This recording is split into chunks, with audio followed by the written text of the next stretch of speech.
Hey, hello, great people of the Center and Prosper. The people that I love to say to you that you matter. You matter. You matter the most, and you do such an excellent job with the individuals that we take care of today.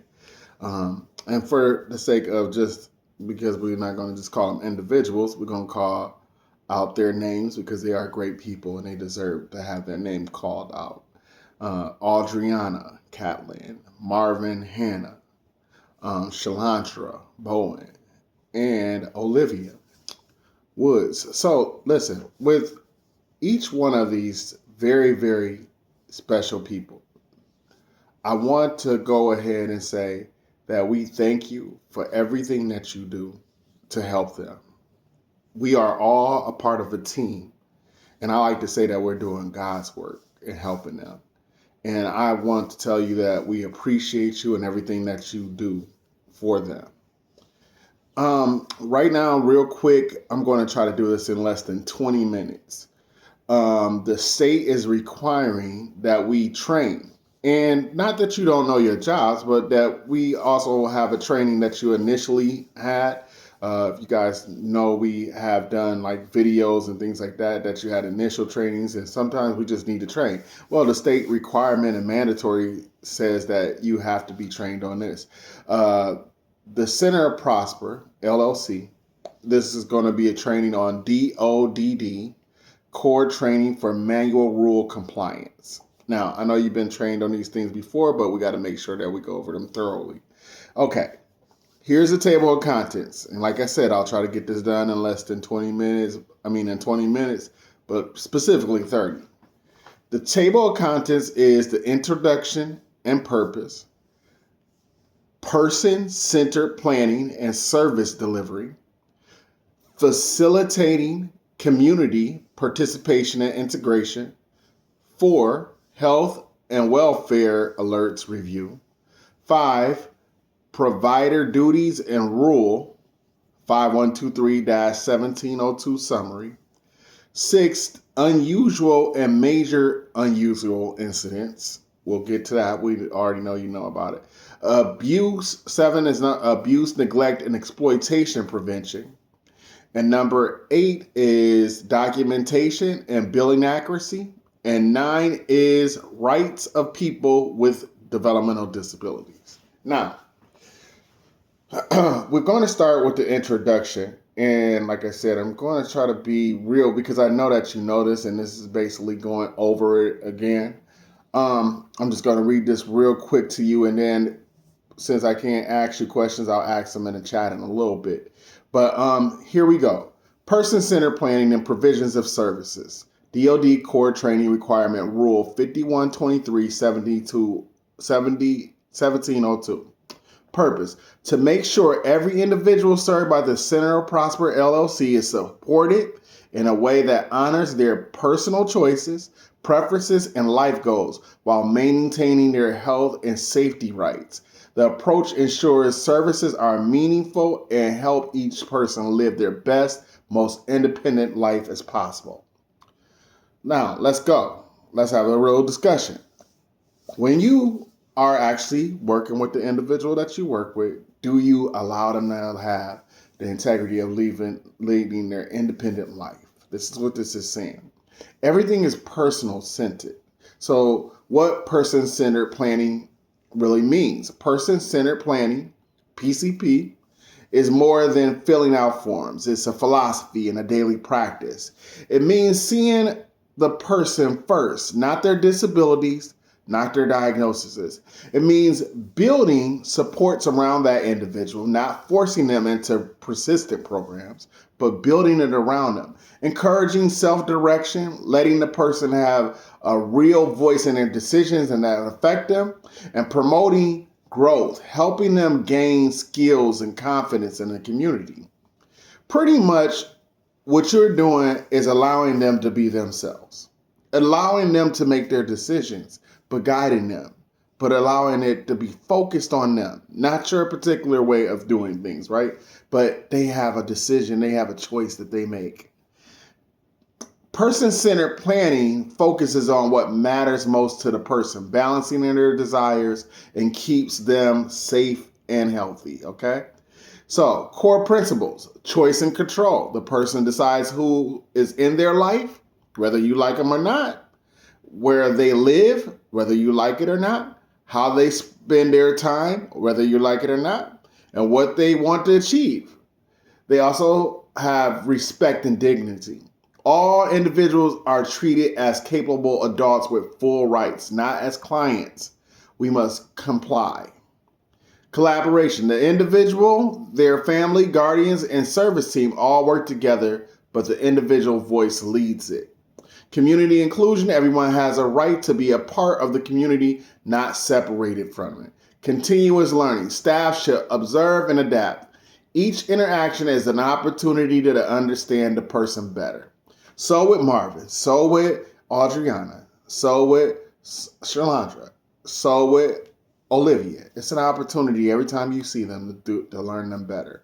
Staff responsibilities. Staff play a critical role. You are important. You are like the number one. Like I said, you are doing God's job. You walk with God when you come in there.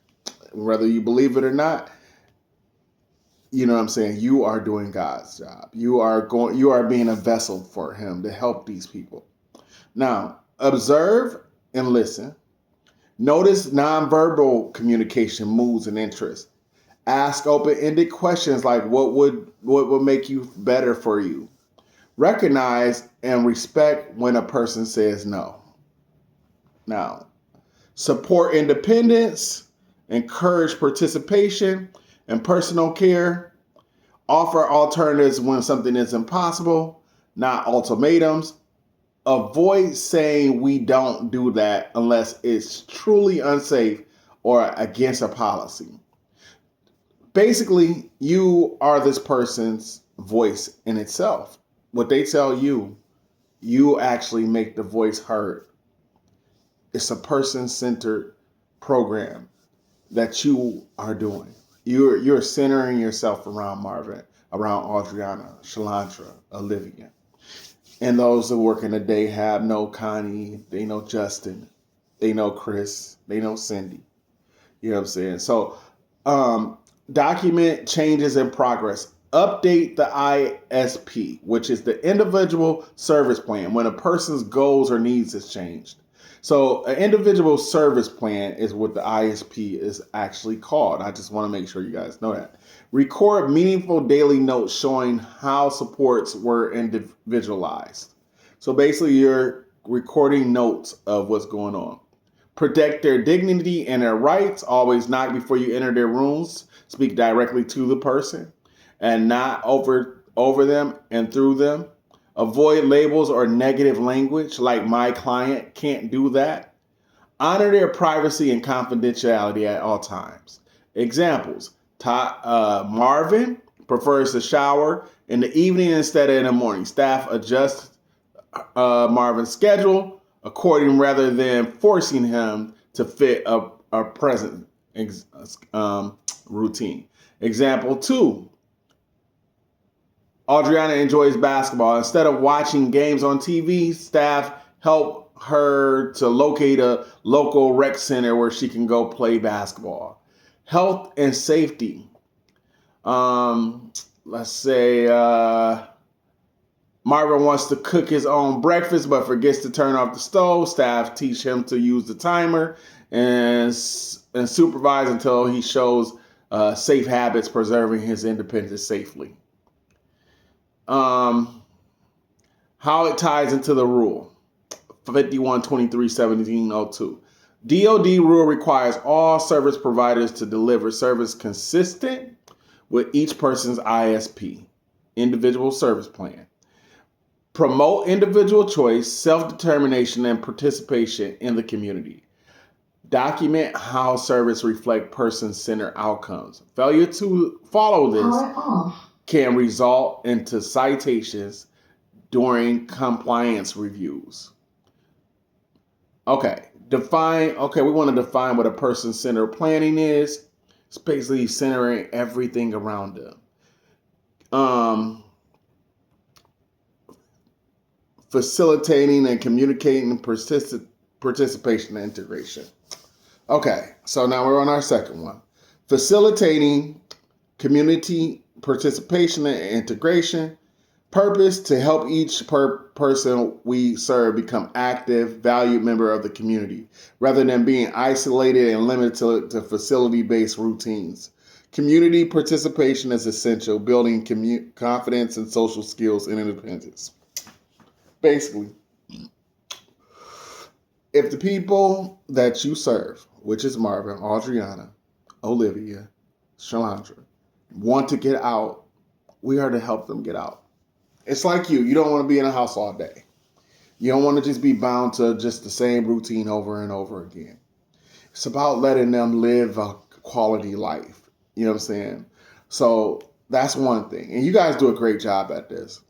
Facilitating community participation means helping connect with people, places, and activities. They have the dances, as you know. We try to get people out there into the dances. We will get them there.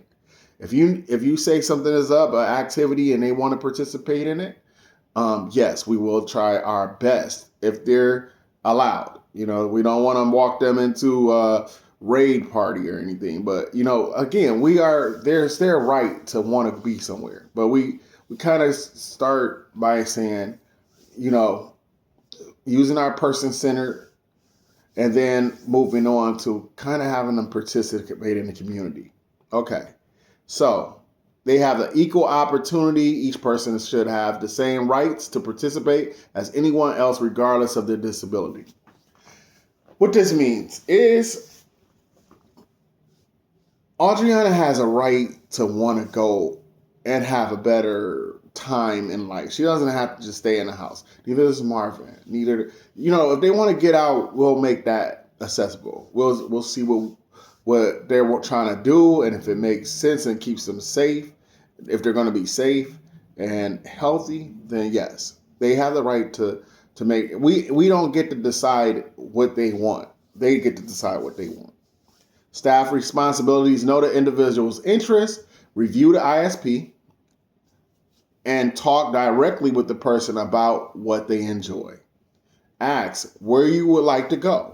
Or what do you want to lead, learn, or be a part of? Plan meaningful activities, connecting outings of events and personal goals. Okay. An example is Shalandra loves animals, so the staff help her volunteer weekly at the local pet shop.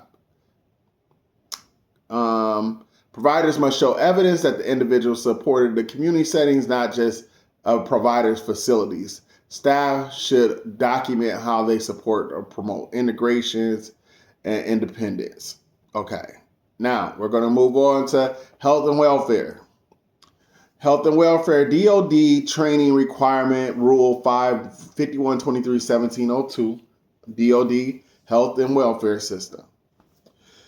It's the purpose is to make sure all staff stay informed about current safety risks, incident trends, and best practices issued by the Ohio Department of Developmental Disabilities. These alerts help prevent injuries, neglect, or death by keeping providers up to date on real-world issues affecting people with developmental disabilities. Overview. DODD regularly releases health and welfare alerts when it identifies safety concerns. Each alert explains what happens, why it matters, and what staff can do to prevent similar situations. Common alert: choking and aspiration risk. Listen, this is big, and this is why we have to be on CPR. We just make sure that we understand that they're eating well. Just know that this is a health and welfare alert. Choking and aspiration risk, seizure management, medication errors, elopement and supervision concerns, transportation and vehicle safety, infection and control hygiene, abuse, neglect, or exploitation prevention, emergency preparedness, and fire safety. Why the alerts matter. Each alert is based on actual events reported to our major unusual incident system. They are designed to educate the providers and common causes of harm, reinforce consistent safety procedures statewide, and reduce preventable incidents and deaths. Our best thing is to look at this is we want to keep them safe, healthy, and alive. This is what this means. So by any means, we are trying to make sure that they are always in good condition. Staff responsibilities. Read every health and welfare alert. DOD emails, posts, near alerts. We're going to post those in. All staff must review upon release. Supervisors can print and email copies. Discuss alerts during team meetings. Apply information immediately. If there's if an alert discusses choking incidents, apply that. Document training completion. You know what I'm saying? So examples of past DOD alerts have been choking hazards in group homes. That's a big thing. In fact, a choking alert that happened this was with another company, but an individual that used to be at the Dayhab was Scott. So we know that these things happen, and this happened in 2024. So choking alerts is pretty big. So be careful, and we'll keep reserving the health and welfare. Seizure management and compliance. All direct support professionals review and understand DOD health and welfare alerts. Okay, now we're going to go to provider certification and duties. Purpose: ensure that direct support professionals and agency staff understand core standards and legal duties that come with providing services under the Ohio Department of Disabilities. This rule defines what certified providers must know, do, and document to remain in good standing. This means that not only just in the ISP, but we document what goes on in people's life. If a change happens, if you're doing the right thing, you're documenting everything that goes on at that home and in the Dayhab. You know what I'm saying? So, and that goes off the ISP, but we'll go through this. The rule outlines the minimum requirements for providers who serve individuals with developmental disabilities. It is to ensure services are person-centered, health and safety focused, properly documented, and accountable. It applies to independent providers and agency providers. Includes all employees of the Center of Prosper LLC. Core providers obtain and maintain certifications, meaning you got to have your certifications. All DOSP providers must complete required training and background checks. Certification must retain current and renewed before expiration. Follow the individual service plan, the ISP. Protect health, safety, and welfare. Respect rights and promote dignity. Provide document service accuracy. Report abuse, neglect, or exploitation. Participate in ongoing training. Incident report. Damon observes a fall and immediately completes a UI. And we'll get into what a UI is in just a second here. And notifies the supervisor within 1 hour. ISP and implementation staff follow the individual plan for diet activities and community goals. Consequences of non-compliance. Failure to comply with Rule 5123 can result in citation or decertification, employment termination, billing recoupment, and fraud findings, criminal charges for falsification or neglect. So, to be real with you, it's very important that we document and that we honor ourselves by being in those places and making sure that things are happening. This is what they are bringing to the forefront in this training. Okay. Unusual incidents and major unusual incidents. Awareness. To ensure staff recognize, respond to, and report an unusual or major incident involving individuals served. The training protects healthy safety and rights of individuals and helps the providers to stay compliant with DODD. DODD separates incidents in two main categories. That's a UI, an unusual incident, events that are not part of an individual's typical routine but do not pose serious risk. That's a UI, which is an unusual incident. Major incidents, which is a major MUI, events result and create a likely risk of harm, abuse, neglect, or death. These must be reported immediately to the MUI contact or the DODD hotline. Examples of UIs are minor fall, medication error, caught before the person takes the wrong dose, okay? Verbal argument between individuals at the building or anywhere, a small behavior change or refusal to activity, temporary loss of power affecting the care routines. What do you do? Ensure the person is safe, document the UI form. We got UI forms. So you document them, notify your supervisor before the end of the shift, continue monitoring the person's changes. Examples of major incidents: abuse, neglect, exploitation, physical, verbal, or sexual abuse, failure to provide care resulting in a risk or injury, exploitation, taking money, property, or advantage of an individual, medical emergencies, seizures, choking, severe illness or hospitalization, injury of unknown origin, elopement, death, right violations. Ensure immediately that what you do is if any of these happen, ensure immediately safety of the person, call help for 911, report immediately to your supervisor and designated MUI contact. Do not investigate or question anyone, report the facts only. Document everything accurately and objectively. Reporting timelines. Here's the reporting timelines. UI must be documented the same day, meaning everything is done the same day within a 24-hour period, right? MUI must be immediately, no later than 4 hours from discovery, okay? So something major has to be immediately documented. Supervisors and investigators will complete follow-ups and report to the county board and DODD. Staff responsibility: know how to identify and differentiate between a UI and an MUI.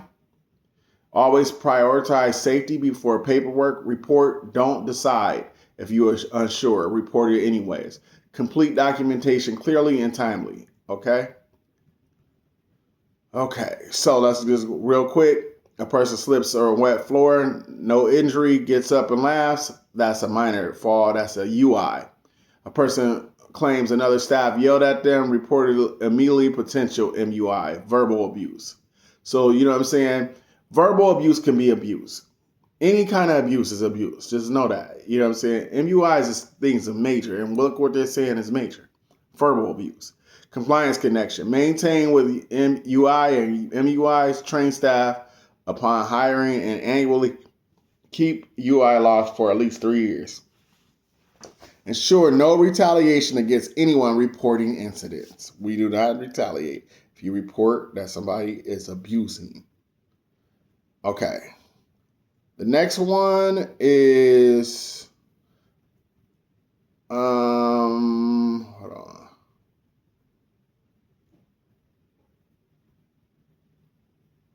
Okay. So documentation and billing accuracy. Okay. This is big because EVV just came in. To ensure all staff understand the importance of accurate, timely, and complete documentation of services. Proper documentation protects the individual, the provider, and the agency is required for all DoD billing and audits. Every service delivered to an individual must be documented on the same day it occurs, accurately and complete. Required elements, documentation, individual's name, date of service, start of end of the day, HPC, transportation, description of services provided, outcome response. These all things are needed to be documented. Key rules of billing accuracy. Document before you clock out. No falsification or guessing. 1 entry per shift. No double billing. Keep notes objective. Retain records. Correct note example is 1031. Sorry, real quick. Okay, 1031, 9 a.m. 1 to 1 p.m. Assisted markers with meal preparation, safety awareness. Markers followed this recipe independently and cleaned up the kitchen. Staff observed and provided verbal prompts. Incorrect notes is worked with markers today. Everything was fine, no issues. So basically being thorough with the notes. Staff responsibilities is the document and make sure EVV matches written notes exactly. Okay? So if you document an EVV, make sure that matches the written notes. Common mistakes. Avoid using copy and paste. Compliance connections. Okay. So we're going to go to rights of people with developmental disabilities. This is big. Ensure every person is treated with respect, equality, privacy, and safety with full protection. The key rights: dignity and respect, privacy, property, community life, choice of service providers, refuse service, confidentiality, complaint report, civic, personal freedoms, human care, and safety. Staff responsibility, you got to know the rights. I'm going to put it simple like this. Whatever right you have as a human being, so do they. They don't get to have their rights taken away because they're disabled in any kind of way. Okay. So, examples is knocking and waiting if they are in the bathroom, not just busting in and saying, listen, So let's just make sure that we treat our individuals the way we would want to be treated. Okay. Now, just to make this okay. All right. So again, I wanted to keep this under 30 minutes, and I want you to know your position. Direct support professional is a real position. You matter. You matter the most. You are the person who interacts with Marvin maybe more than his own family. Except, sorry, not Marvin, but other people like Justin never sees his family. You know what I'm saying? There are individuals that we're in touch with. Thank God most of our individuals do see their family. Like Marvin has a great family. But, just basically look at the individuals around you that you're caring for. Shalandra, she sees her family. But they are in a position where you are the person, you're more family to them than what they see daily of their own family. You continue to be a great example and continue to update us on what we could do to help you do your job better. Because again, I feel like you're doing God's work. And if God's blessed us, we are all blessed to be in these people's lives. And remember, they are to be treated just like you want to be treated. They don't need to be yelled at, fussed at.